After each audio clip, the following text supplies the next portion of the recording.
почистваща, ексфолираща маска на обща стойност 10 стотинки. Аз се правя веднъж седмично, след като събота цял ден съм чистила и съм оправила и искам да ми се почисти лицето. Сега, има един такъв проблем, че с възрастта просто самите клетки много по-бавно се отплющват. Ако на младите хора за 28 дена, на нас примерно за 50. И става вече един такъв рогов слой върху цялото лице, което с каквото щеш да го мажеш, полза няма. Затова почистваща и леко ексфолираща маска.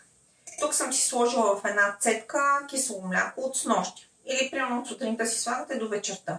Може и върху бихелия хляб да се направи. Взимаме изцеденото кисело мляко, слагаме си го и си прибавяме сода. Все едно правим за кекс. Така примерно половин лъжичка сода. Разбъркваме така. Това цялото нещо шупва. Намазваме си го на лицето. Сега ако имате четка за маска, по-добре. Аз обаче нямам. Явно ще трябва да си взема. Просто е така си го слагате. Обилно навсякъде и престоявате 15-20 минути докато стегне. Постоява 15-20 минути маската. Стегна, вече го чувствам опънато от всякъде лицето. Измиваме с сладка вода. Подсушаваме.